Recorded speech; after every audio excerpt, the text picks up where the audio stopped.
did you feel like, it's going to be a two-part question. Okay. In that moment, did you feel like you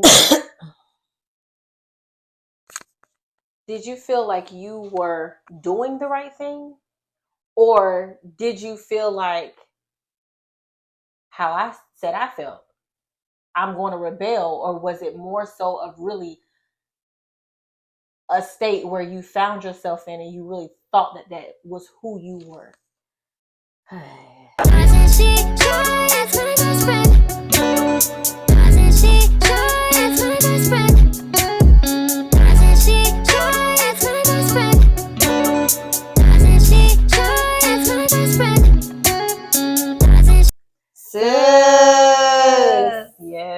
Yes. Back again. We're back again.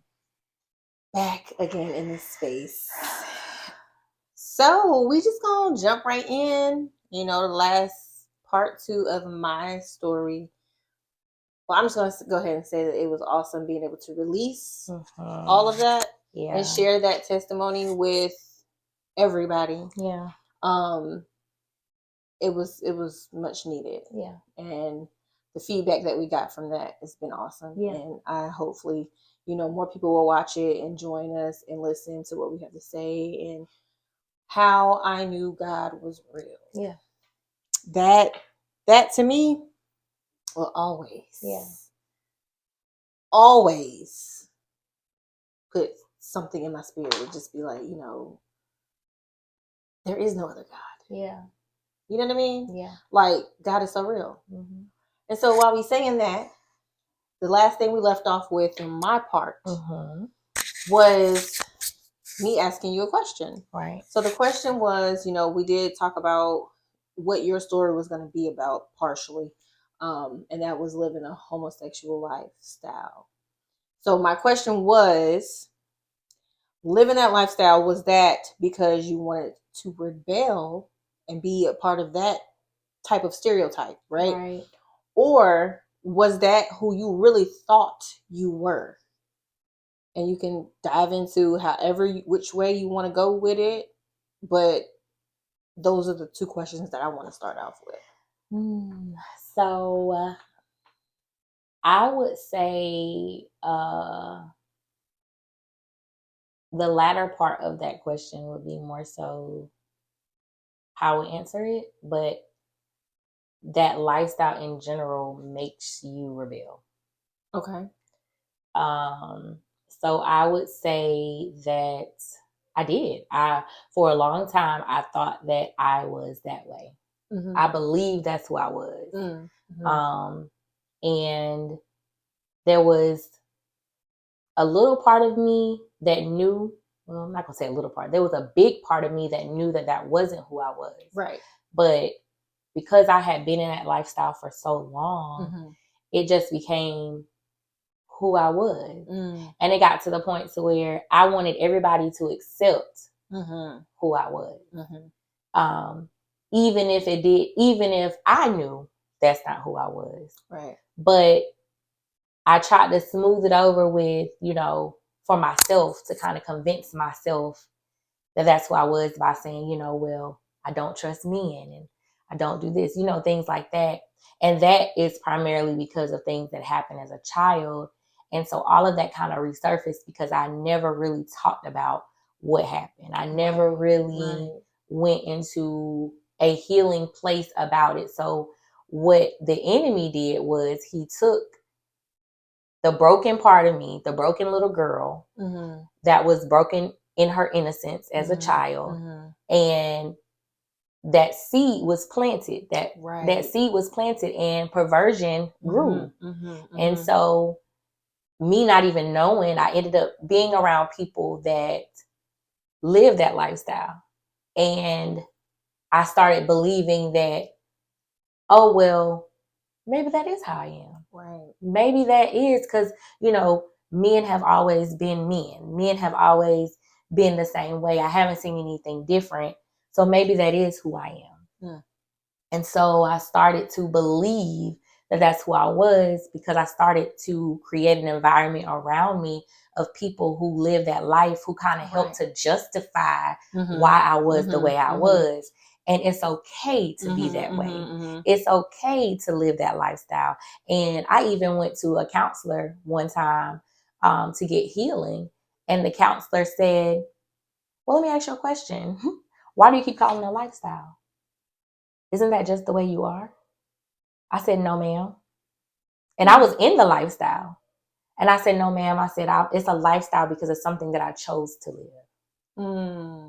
So that's why in my mind, it was a lifestyle. And I always use that word because I knew that's not how God intended for me to be. Right. So I can go on and on and on and on and on and on. But that was good. And I'm going to say this because you kind of spoke about it without saying those actual words, but generational curses. Yeah. You know what I mean? Like, that's real. Yeah. And we've always heard Dad talk about generational curses and how you have to be the one to break the cycle. And it don't even have to be like generation curse from your daddy. It can be ways down the line. Right. And it just so happened to pick you. Yeah. And manifest into you. Right. So my next question would probably be, and I want you to really dig in, and I'll probably stop you and ask you other questions. But what, and you can just be transparent and tell us your actual story. But so I want you to start off with actually telling us your story. How do you feel like? Well, you just kind of answered that because I was going to say, what made you want to feel like that was the lifestyle you chose, but you kind of said that already. Like, you know, whatever happened to you as a younger you, you started to say, well, men, you know, I don't trust men. And that was like your scapegoat type thing. So, well, what was the turning point for you? Like, that was the question you had for me and my story. But what was the turning point for you? And like I said, I want you to tell us your story, but then go into that question and kind of tell us like from what transpired, what was the turning point for you? So live the lifestyle since I decided to live that lifestyle. Well, I can go back a little bit more of knowing that I had been, you know, violated as a child, and then getting older and even having a friend violate me even the same. That was a girl that violated me. And just in my mind, and I'm just going to be honest, in my mind, when you are violated, the very thing that God intended to be holy is now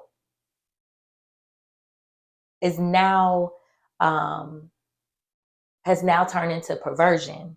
And so I knew my mind didn't like the way it felt, but my body felt like the way it felt, right? And so in that moment, even with that incident with that friend, I felt like I was upset, but my body wasn't upset. And so that was in elementary school. And so as I got older, and then I was presented with this lifestyle, then I'm like, okay, well, let me see. And so I ended up, you know, getting into a relationship, and it was just off and on for years. You know, I would say it was most definitely emotionally abusive. I definitely experienced that, you know, a lot of aggression, things of that sort. But that's what that lifestyle entails, right? So we don't talk about it because when you have two people that are of the same sex and they're together, you have two of the same, you have two women trying to be together, and our emotions are already all over the place. So nobody can stabilize the other. Nobody can calm the other down. No, it's always going to go from 0 to 100 anytime something happens. So I experienced a lot of emotional abuse in different relationships, physical abuse. There was things that I didn't talk about. There was things I didn't do. It caused me to rebel. It caused me to move out. I remember that particular day when I had made up in my mind that I was going to move out because, mom and dad was not on, they weren't accepting who I was. And I had been, when you live that life, you have, when I'm not home and I'm in the world as that person. Right. I'm accepted, right? From the people that are around me. Mm-hmm. And then when I come home, I have to put on a mask and pretend like I'm not that person. Mm-hmm. And so I did that for 10 plus years. Mm-hmm. And so I in that particular day, I remember, leaving church before the night before. I remember being in my room and putting all my stuff in the trash bags and, writing this letter to mom and dad, letting them know that I was leaving and I had left my keys and I left my cell phone. And when I drove to church that day. And then when I left church early and I came home. And by the time I came home, my ride was already here. I had brought all of my stuff downstairs. I had put my stuff in the car. I had closed the door. I left the keys. They didn't know where I was for 3 or 4 days because I had to wait on the individual that I left with to get me a phone and get all these things situated. And I lived with that person for months until I had no other choice but to come back home, but just thinking over my life and all the things that I had to go through, I'm thinking of the 10 plus years of being in and out of these relationships. And not only just, I think, because one thing that I've learned about my story, I can't speak for anybody else's, but for what I know about my story and the deliverance that I experienced, I had to be delivered from. Because what we fail to realize is that homosexuality is nothing more than a fruit of a bigger issue, right? Yes. And so me being the root of it was what happened as a child, right? Because it was a seed that was planted, right? And I'll get to it later a little bit more, but a revelation that God gave me even during my deliverance was because I asked him, I said, God, I said, well, why did I have to go through this? Like, why was this the life that I had to live? And his answer to me was, he said, the word even tells us that we are born into iniquity. We are born into sin, right? We're born. God, before he knew us, before, our parents knew us, God knew us in our mother's womb, and he formed us and he knitted us together. So he already knew, for I know the plans that I have for you. He knows all of these things. But also, when he puts us in our mother's womb and we are born into this world, we are born into sin, right? So we are born with a measure of sin. So the revelation he gave me was that when you were born with a measure of sin, the enemy knows that. So he tries to identify something that is in your bloodline that was not broken by the previous generations, that he can attach to you at a young age, because if he can break you at a young age, you'll never know who you are. And so he told me that what happens is that measure of sin is nothing more than a seed that is already planted in us when we're born, right? And it grows based off of the sin that's in us, grows based off of our environment and things that happen to us. And so I'm not even gonna say unfortunately, but my story, the thing that fed my seed was lust.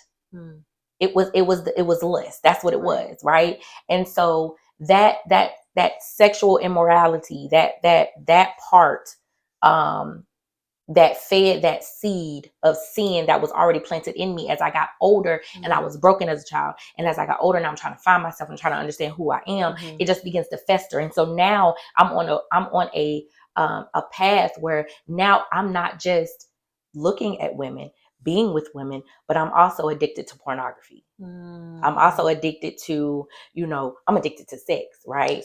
Because it's all about, all of that is a part of it, right? Because it's, even though all of those things are just fruits of this, of the actual tree or the root that's planted. But I think that a lot of times we try to, like in the church, and I'm going to get back to my story, but in the church, we try to condemn the act of homosexuality Mm-hmm. instead of identifying what is the root cause. Where it came What from. is it that was in you, that was planted in you, that was not of God, that caused that fruit to now produce? Right. Because if we can get rid of the fruit, but if the root is still there, it's going to continue to manifest. And so that was even a conversation I had with God once I got delivered, that even before I got delivered, I remember having a conversation with God. I think I told you about that on Saturday.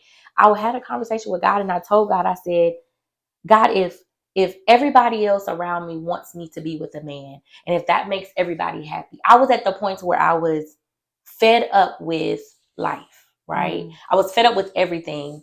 And so I said, God, if nobody wants me to be this way, and if it's better for everybody else, because I'm tired of trying to please everybody, right? So I'm tired of wearing a mask. I'm tired of being this person and then being this person, because I lived a double life for years. It was a double life. It's exhausting, right? I don't care what nobody tries to tell you. I don't care what nobody tries, how they try to mask it. Living a double life is exhausting. Right. And so laying down at night and waking up and knowing that I have to pretend to be somebody else when I'm at work, when I'm at church, when I'm with my family, but when I'm in the confinement of my home, I can be whoever I want to be. Right. But knowing that the person that I'm choosing to be is not who God created me to be is exhausting. Right. And so I had a conversation with myself and with God. And in that conversation I had with God while I was still in that lifestyle, I remember having a conversation. I said, God, you know what? If I'm tired of pleasing everybody.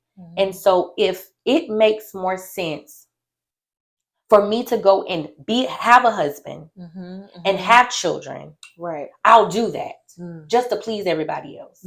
Right. Because in my mind, me going and having a husband, because it shows you how naive I was. Me having a husband and having children was going to be a false fruit, right? Because that's not what my heart was desiring, right? And so he told me that in that moment. He said, you going and doing that is not doing nothing more than you producing a false fruit that is not pleasing unto me. So even with you having a husband, having children, if you were to die right now, your heart was not in it. So you are still attached to that sin, right? And you have not fully been delivered, right? I don't want a false fruit. It ain't about the husband. It's not about that, right? Because my thing is, if God had delivered me and never even given me a husband or children, right? It wasn't about that. It was about me being. It was about my heart being right towards Him. It was about the posture of my heart. It was about my mindset, and it was about me living a holy life, acceptable to Him, acceptable and pleasing unto Him. That is what my deliverance was about. Me now having children and being married was a fruit of my deliverance, right? And so I lived that life, that double life, for so long. And like I said, because of the double life and being double-minded, because that's what I was. That's the thing, right? I was in a state of double-minded, reprobate mind. That's where I was. Yeah. And it was to the point to where I definitely wanted to kill myself. And I was about to say, and I was just about to say that, because mentally, that's exhausting. You're living a double life, and mentally, you're like, literally, to the point where your mind, it's to the point where I'm sure that in every place you walked into, you had to know when to switch what on and what off. Yes. When you walk in a church. Yes. When you walk in your parents' house. Yes. When you walk at work. Yes. Like, even out in public. Yes. Because you're with that person, but everybody don't know. You know what I'm saying? And so you're going out in public places, and you're feeling like, ooh, somebody might see me. Did you ever think like that? Absolutely. And you were always like, it felt like you I'm sure it felt like that anxiety, like, I don't know who I'm gonna go see in here. You know what I'm saying? Every time. Yeah. And being a PK, who not only just because our parents were pastors, but because our father was in the military, knows everyone. Our mother was she works for the federal government, knows everyone. You know, there are so many people who know people through the military. And so even outside of being a PK and that being who they were, they had connections to in other communities that they were a part of that still led back to them being being the first family, and us having a image to uphold. So there were. I was just about to say that it just circled right back around to stereotypes. So and how we're looked at. So seeing me with a woman holding hands, you know, or seeing me out eating with a woman that looked like a man, you automatically are making assumptions, and you're going to go back and say something. You're going to question. I've had people do that, you know, and so just me looking at like over everything, because I feel like it's just so much that I could say, and I really believe that God is giving me what to say in order to appropriately articulate what it is that He wants me to say in this moment with telling my testimony. But I went through years of living a double life, anxiety. So like going to what you just said, anxiety. So living a double life. So you have to think about it. So you have the broken child who now is searching for herself, who is now, you know, had a unwanted sexual encounter with her friend, right? Who was a girl at a very young age. And then now I'm thrusted into middle school, and I'm now being exposed to different things that I didn't know. And so when one of my closest friends says, "Oh, this is okay, so now we're all together and this is what we're doing." And so now I go from that to now I'm living, I'm in high school, and I still see men, but like again now, because I'm in high school now, that seed is being that root is now being filtered by all types of stuff, right? Because now I'm opening myself up to all different types of stuff, and so now you have identity crisis, you have the homosexual, you know, lifestyle. You have I would say I'm not even gonna say homosexual. I'm gonna say bisexual lifestyle, because I found myself still sleeping with men, right? In high school, and then so now I'm dealing with being promiscuous, right? I'm being promiscuous, right? So now I'm being promiscuous, and then as I get older, in high school and things like that, I didn't drink or smoke or anything. But as I got older and out of high school, now I'm smoking, you know, now I'm drinking, right? And all of these things that I was doing was nothing more than me trying to numb what I was feeling, right? Because I knew that living this lifestyle was so overwhelming that I could feel myself being killed. Yeah. Right? It felt heavy. I could feel myself dying. Felt so heavy. Right? Yeah. Waking up and sometimes not wanting to wake up, right? Because you don't feel like, and here's the kicker, you don't feel like you fit at home, but you also don't really fully fit where you are, because now guess what? You are labeled as somebody who lives this lifestyle, but you have not fully accepted who you are. So I can't fully accept you for that because you haven't accepted it, because your parents don't know and things of this. So you have that peer pressure from that end. And I'm going through this, and I'm like, God, I'm so confused, and I don't know what to do, but you know, it feels okay. And my flesh was so attached to that lifestyle that it was like I can't see myself being outside of this lifestyle. I don't want to have anything else. This is where I want to be. And in my mind, I had played out all of these, you know, scenarios and realities that this is who I was going to be, and this is how I was going to live my life, and this is what my life was going to look like. And I didn't care if anybody said anything. But then as I started to at one point feel like I had fully accepted that in my mind, then came on the anxiety, then came on the depression, then came on the suicidal thoughts, because now I've accepted something that was sent to kill my destiny. And so if He could have killed me in that moment, He knew that I would never be right here to be able to tell people your story of what He did for me. Right. And so when I tell you that that lifestyle is it's draining, and it all stems down to something being broken that made you believe that you were something that God never intended for you to be, and having an identity crisis, and not fully knowing who God called you to be, and the enemy not wanting you to find that out, because if you do, he knows that there's something great on the inside of you. Great.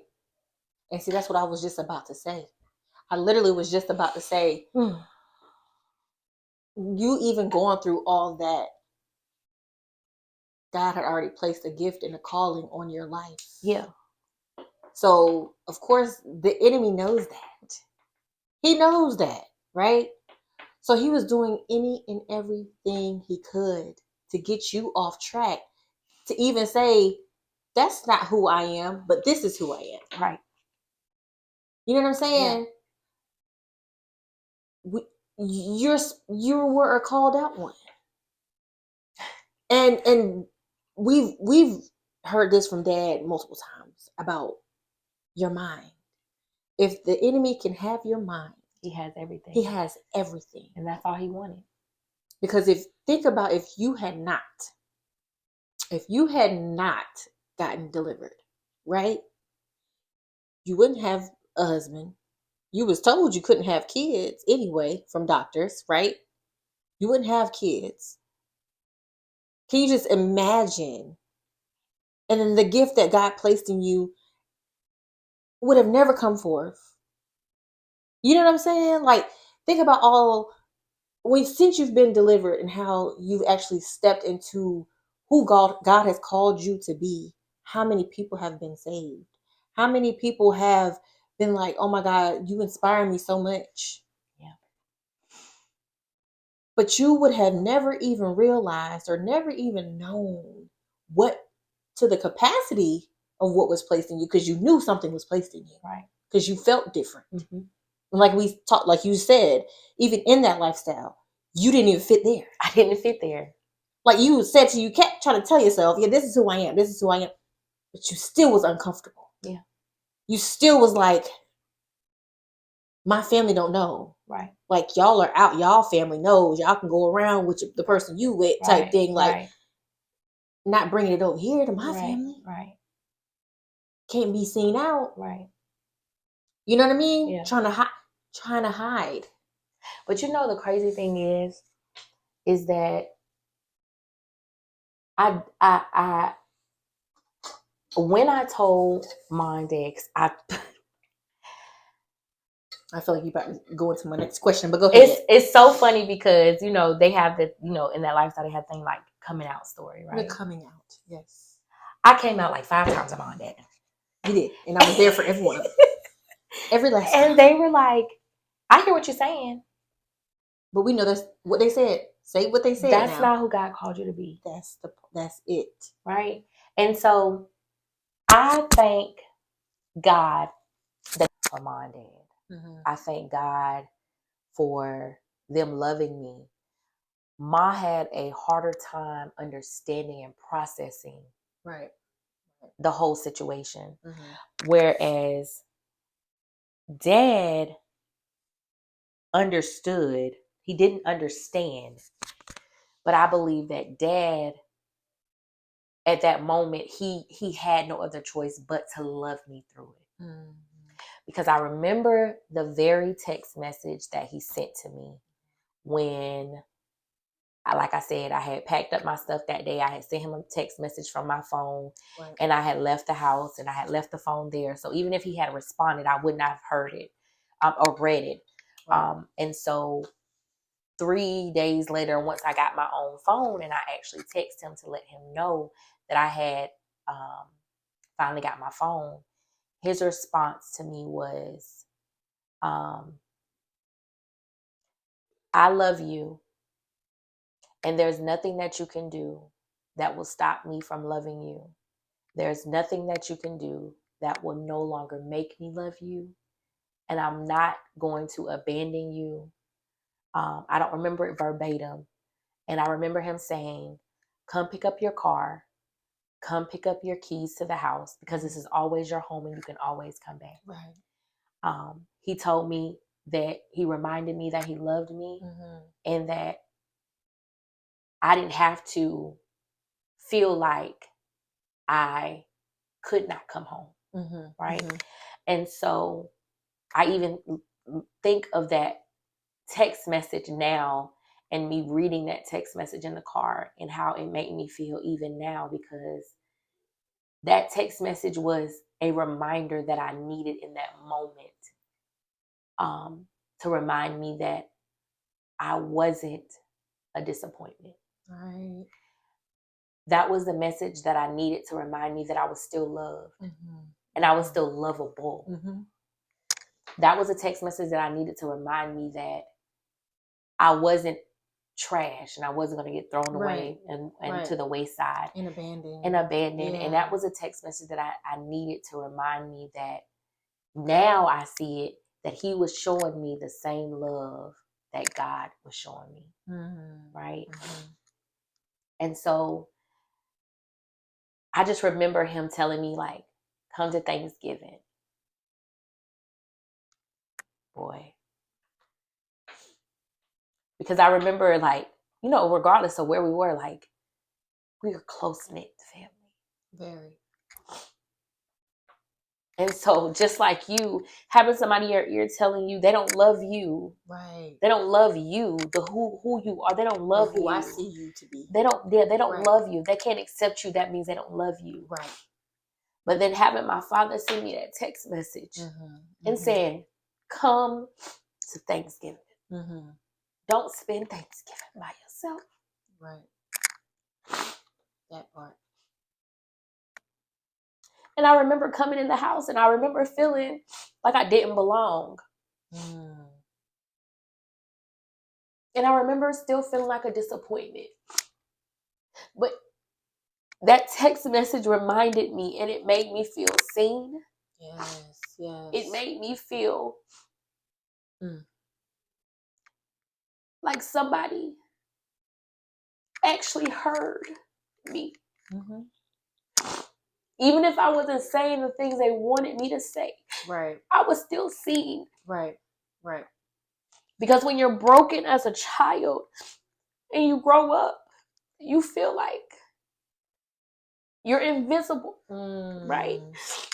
And I always have felt like the one that was a disappointment and the black sheep and all of those things. Because I always felt like I was the one who caused our family the most pain because of the decisions that I made. But that was all the things that the enemy wanted me to believe. That's right. Because I know that he has given me my own agenda when it comes to because I know that God has given me my own assignment when it comes to our family. We all don't have the same assignment in this world. We don't all have the same gift. We don't all have the same calling. We're not called to the same areas, to the same platforms. I know that now. But he wanted me to believe, the enemy wanted me to believe that I didn't belong. And so I thank God for my family loving me, because the word tells us that love covers a multitude of sin. And I believe that it was because of the love of God that they had in them that caused them to still love me through it, because that is where the church is falling short. Right. Because the church wants to shun people because of how they look, and because they wear their sin on the outside. Right.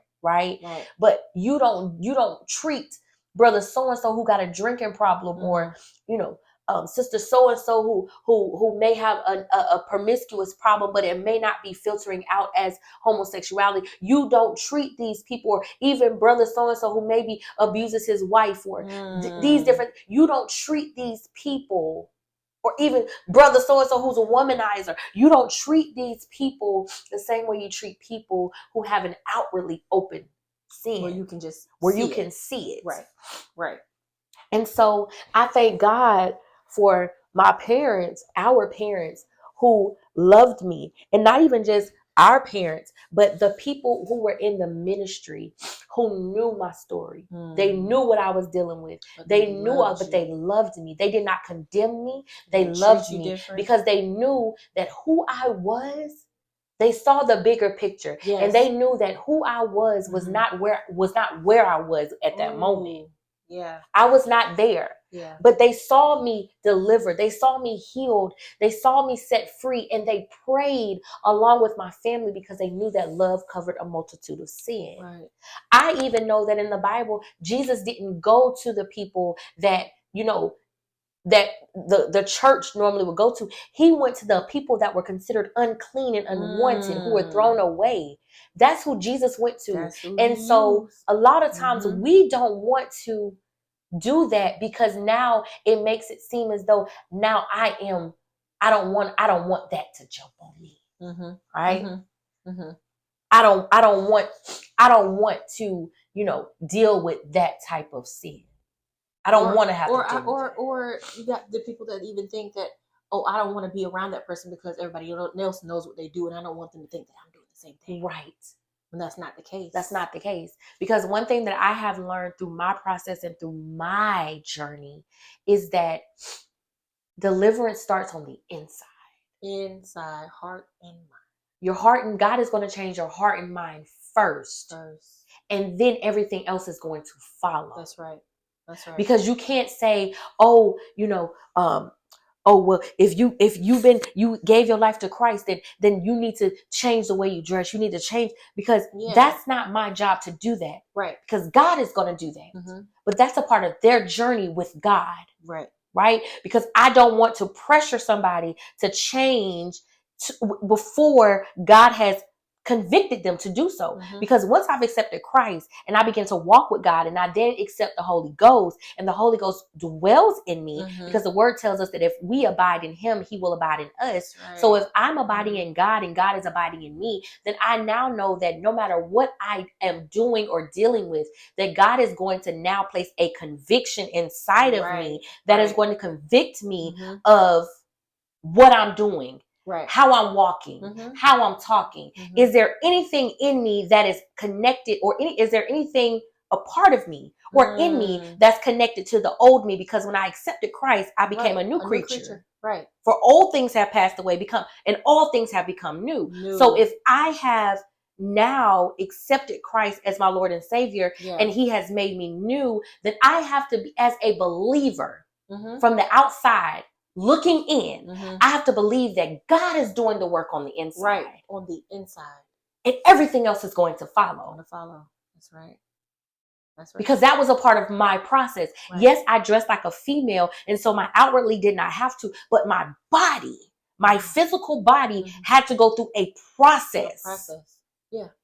In order to now no longer see the way I used to see. But be able to identify that the man that God calls me to is not going to be like any other man.